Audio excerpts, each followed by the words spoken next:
Hello everyone, welcome back to Ashok reads. Appalaraju ఒక doctor.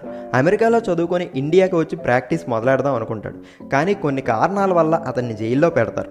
ఆ కారణాలు ఏంటో తెలుసుకోవాలని ఉందా? అయితే కవన శర్మ గారు రాసిన ఇంటి నెంబరు అనే ఈ కథ వినాల్సిందే. లాస్ట్ వరకు మిస్ అవ్వకుండా వినేయండి, చాలా ఫన్నీగా ఉంటుంది. The greatest Telugu stories ever told అనే సిరీస్లో మన నెక్స్ట్ కథ స్టార్ట్ చేసే ముందు చిన్న రిక్వెస్ట్, మీరు మన ఛానల్కి కొత్తగా వచ్చినట్లయితే ప్లీజ్ సబ్స్క్రైబ్.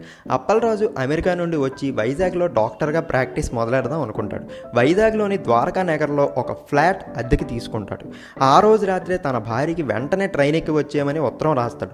ఆ ఉత్తరంలో ఇంటి నెంబర్ కూడా 2 సార్లు చూసి కన్ఫర్మ్ చేసుకొని మరీ రాస్తాడు. 48, 12, 15. ఈ ఇంటి నెంబర్ గుర్తుపెట్టుకోండి, తర్వాత మాట్లాడుకుందాం.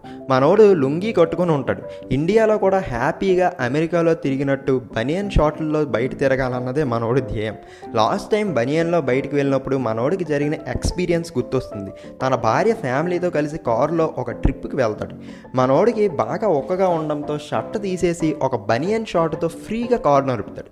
దారిలో ఒక సోడాలు అమ్మే అబ్బాయి కనిపిస్తాడు. అప్పలరాజు భార్య, ఏమండి నాకు సోడా కావాలి అని అడుగుతుంది. మనోడు వెంటనే స్టైల్గా కారు దిగి 4 సోడాలు కొంటాడు. తనకి 1, కారులో ఉన్న ముగ్గురికి 3. తను అక్కడే సోడా తాగేసి తర్వాత ఆ సోడాలు కారులోకి పట్టుకెళ్దాం అనుకుంటాడు. కానీ ఆ సోడా అబ్బాయి అప్పలరాజు సోడా తాగుతుంటే, హే నీకు సిగ్గులేదా, మీ ఓనర్లకి ఇవ్వకుండా ముందు నువ్వు తాగేస్తావేంటయ్యా అంటాడు. వెంటనే అప్పలరాజు బామ్మర్ది అక్కడికి వచ్చి, ఈ సోడాలు నేను తీసుకెళ్తా, ఇవ్వండి బావగారు అంటాడు. ఆ సోడా అబ్బాయికి అప్పుడు అర్థమవుతుంది అప్పలరాజు బనియన్ నిక్కరు చూసి డ్రైవర్ అనుకుంటాడు, కానీ అతనే ఓనర్ అని. బావ వైపు చూసి, ఏమయ్యా మీ బామ్మద్దికి ఒక మంచి షర్ట్ అయినా కొనేవచ్చు కదా అంటాడు. సోడా అబ్బాయి తనని డ్రైవర్ అనుకోవడంతో ఎలా అయినా ఇండియాలో బనియన్లతో బయట తిరగడం నార్మలైజ్ చెయ్యాలి అనుకుంటాడు అప్పలరాజు. అందుకే తన భార్యకి ఉత్తరం రాశాక బనియన్ లుంగితోనే బయటికి హ్యాపీగా ఊటీ రెస్టారెంట్లోకి డిన్నర్ తినడానికి వెళ్తాడు. తినే ముందు ఆ ఉత్తరాన్ని పోస్ట్ బాక్స్లో వేస్తాడు. తిన్నాక అలా బయటకు వచ్చి చూస్తే రౌడీ రాముడు, కొంటె కృష్ణుడు సినిమా పోస్టర్ కనిపిస్తుంది. ఇది ఎన్టీఆర్ గారు, బాలకృష్ణ గారు కలిసి నటించిన సినిమా. పోస్టర్ మంచి ఇంట్రెస్టింగ్గా ఉండడంతో మనోడు థియేటర్లోకి సెకండ్ షోకి వెళ్తాడు. కానీ ఇంటర్వెల్ అయ్యేసరికి మనోడికి మాత్రం ఆ సినిమా బోర్ కొట్టేస్తుంది. ఎంతైనా అమెరికా రిటర్న్ కదా, థియేటర్ నుండి బయటకు వచ్చేస్తాడు అదే బనియన్ లుంగీతో. ఆ రోజు నైట్ అప్పలస్వామి అనే ఒక కానిస్టేబుల్ రౌండ్స్లో ఉంటాడు.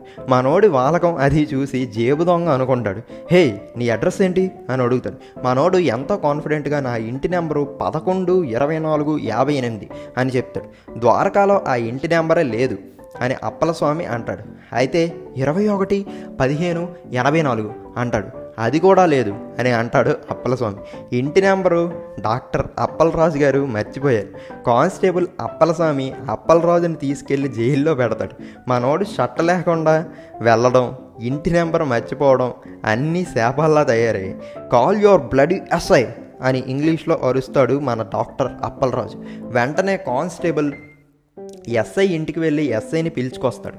ఎస్ఐ కొడుకు కూడా రౌడీ రాముడు, కొంటి కృష్ణుడు సినిమాకి వెళ్ళిపోతాడు. ఒక 16 ఏళ్ళ అబ్బాయి.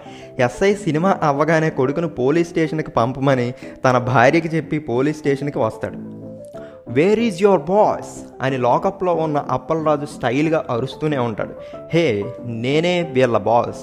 ఎస్ఐ వచ్చి అప్పలరాజుతో అంటాడు, ఏమైనా తేడా చేస్తే మనోడిని లాఠీతో చితకపాదండి అని ఎస్ఐ చెప్తాడు. నేను బనియన్ వేసుకున్నా అని నన్ను పిక్ పాకెట్ అనుకుంటున్నారా? అయితే నువ్వు కూడా బనియన్ లుంగితోనే వచ్చావు కదా అని అప్పలరాజు ఎస్ఐని నిలదీస్తాడు. ఎస్ఐకి ఏం మాట్లాడాలో అర్థం కాదు. అప్పుడే ఎస్ఐ కొడుకు సినిమా పూర్తి చేసుకుని అక్కడికి వస్తాడు. ఎస్ఐ తన కొడుకుని లాగిపెట్టి ఒక్కడ కొడతాడు. ఆ కొడుకు ఏడవడం మొదలెడతాడు. నైట్ షోకి వెళ్ళినందుకు పోలీసులకి కొట్టే అధికారమే లేదు. పోలీస్ వైలెన్స్ డౌన్ డౌన్ అని ఎస్ఐ కొడుకు అంటాడు. ఎక్కడి నుండి తీసుకొచ్చారా బాబు, వీడిని తలనొప్పి తెప్పిస్తున్నాడు, వదిలేయండి వీడిని అని ఎస్ఐ కానిస్టేబుల్ అప్పలస్వామితో చెప్తాడు. వెంటనే అప్పలరాజు సెల్ ఓపెన్ చేస్తారు. అప్పలరాజు బయటికి రాగానే, నీకు హైదరాబాద్లో మీ చుట్టాల ఇంటి నెంబర్ గుర్తుందా అని ఎస్ఐని అడుగుతాడు. గుర్తులేదే అని ఎస్ఐ నీళ్ళు నములుతూ ఉంటాడు. వెంటనే ఎస్ఐ కొడుకు అది చూసి నవ్వుతాడు. నీలాగే నాకు కూడా ఇంటి నెంబర్స్ గుర్తుండవు, అంత మాత్రం నేను దొంగను కాదు అని చెప్పి జైలు నుండి వచ్చేస్తాడు అప్పలరాజు. బనియన్ లుంగీలు వేసుకొని నైట్ టైం తిరక్కండి బ్రదర్స్, పిక్ పాకెట్ అనుకొని పోలీసులు నైట్ ఎత్తుకెళ్ళిపోయే అవకాశం ఉంది. Thank you so much for watching.